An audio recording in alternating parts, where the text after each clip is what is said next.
E aí, pessoal dos elementos, aqui quem fala é Matheus Queiroz, criador do canal. Como é que vocês estão? Tudo bem?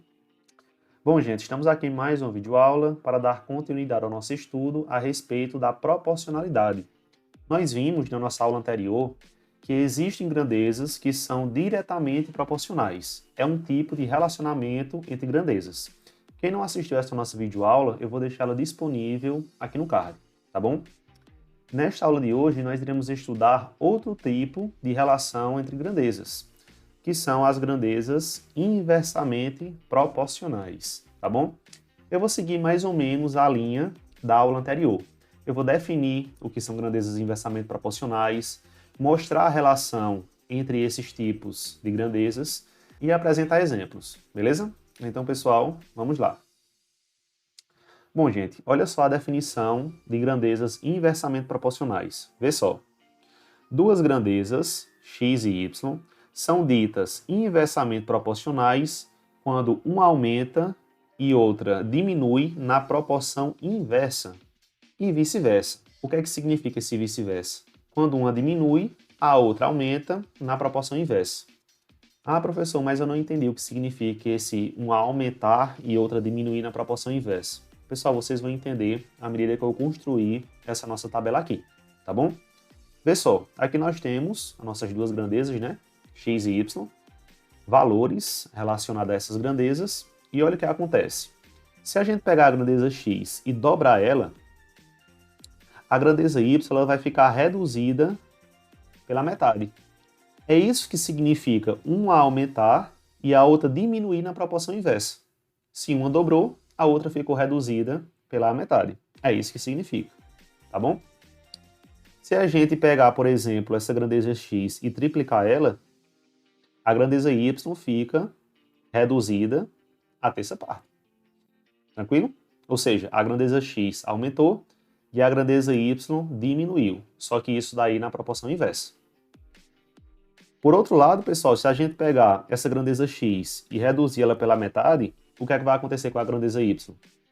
Ela vai dobrar. Certinho? E por aí vai, gente.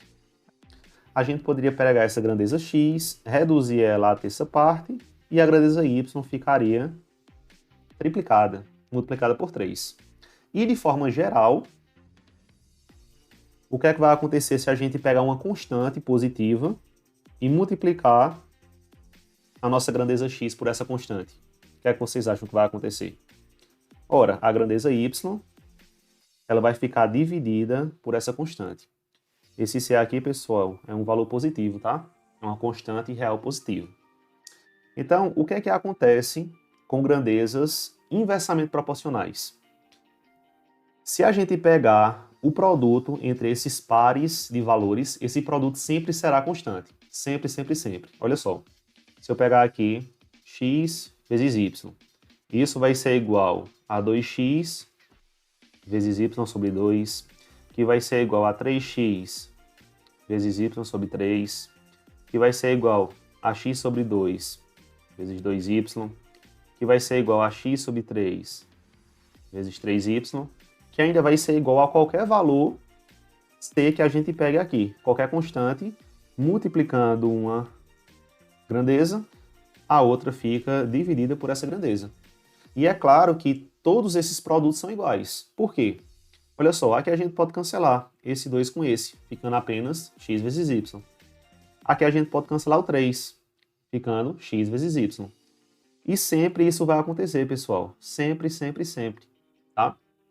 Como isso sempre ocorre e esses produtos são sempre iguais, a gente diz que tudo isso é igual a uma constante de proporcionalidade, que a gente representa aqui também pela letra K. Da mesma forma que a gente viu lá nas grandezas diretamente proporcionais. Então, quem que é esse K? Ele é a nossa constante de proporcionalidade.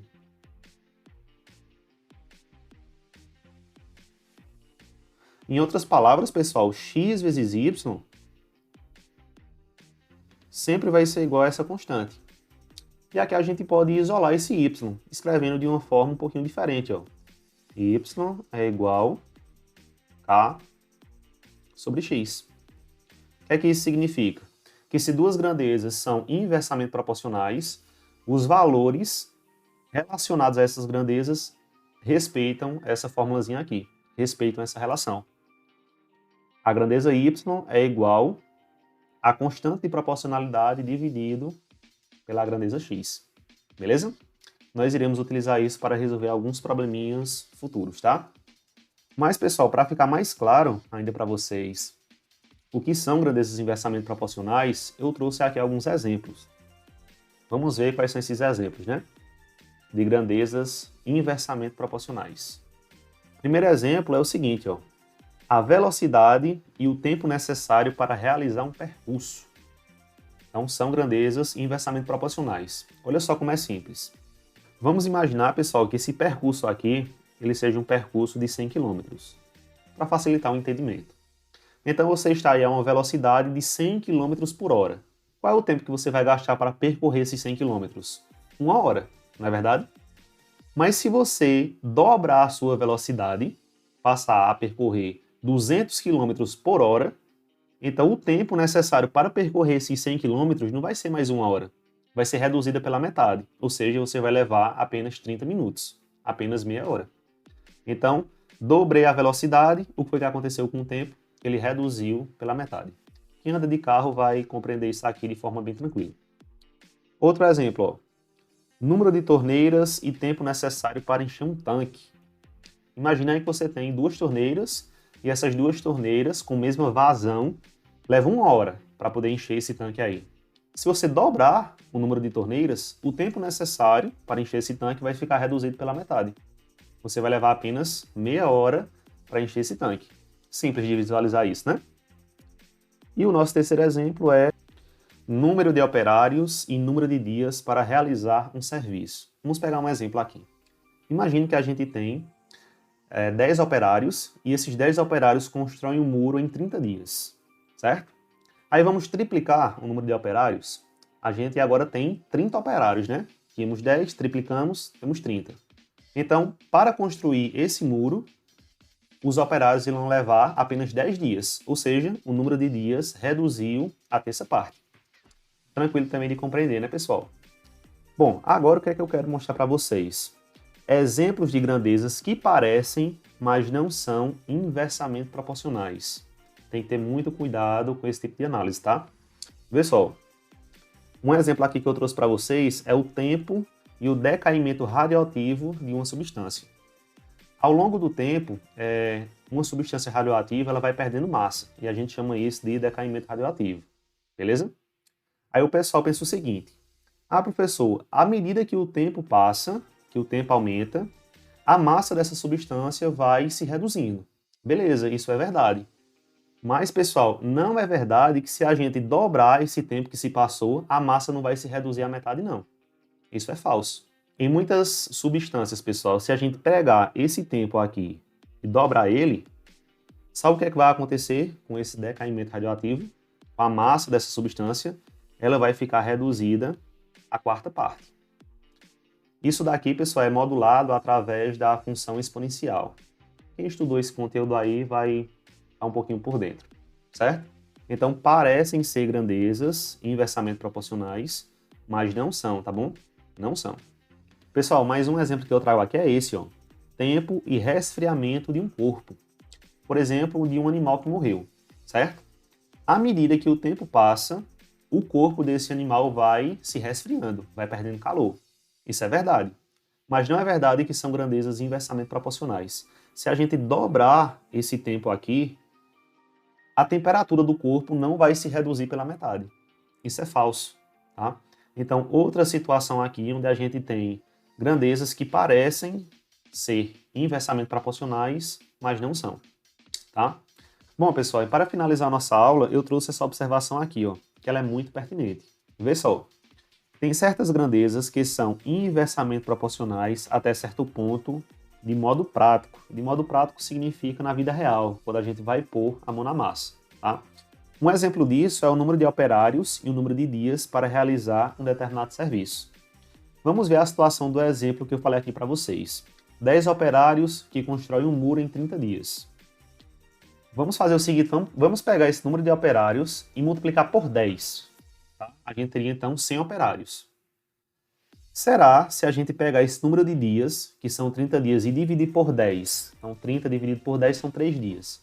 Será se esses 100 operários conseguem construir esse muro em apenas 3 dias? O que é que vocês acham? Pessoal, a resposta aqui é não. Por quê? Os operários não têm a mesma capacidade de produção, você não consegue encontrar 100 operários que trabalham da mesma forma. O trabalho deles não é um trabalho sistemático, ou seja, eles não são um robô para poder desempenhar esse serviço aí, certo? Além disso, de como organizar todo o serviço para que esse muro seja construído de forma sistemática, não tem como fazer isso. Então a gente esbarra em certos pontos da vida real, uma dessas grandezas deixam de ser inversamente proporcionais. É verdade que se a gente aumentar por 10 esse número de funcionários, se a gente tiver 100 funcionários, é claro que o muro vai ser construído de forma bem mais rápida, né? Isso é verdade. Mas não atendendo obrigatoriamente essa relação aqui de grandezas inversamente proporcionais. Beleza? Bom, pessoal, essa daqui foi a nossa videoaula. Espero aí que vocês tenham gostado. Se ficou com alguma dúvida, deixa a dúvida aí nos comentários, que a gente tenta explicar de uma forma melhor. Se teve alguma coisa nessa videoaula que agregou no seu conhecimento, deixa teu like aí, compartilha essa aula com um amigo, se inscreve no canal se ainda não for inscrito e aguarde as próximas aulas. Valeu e até mais!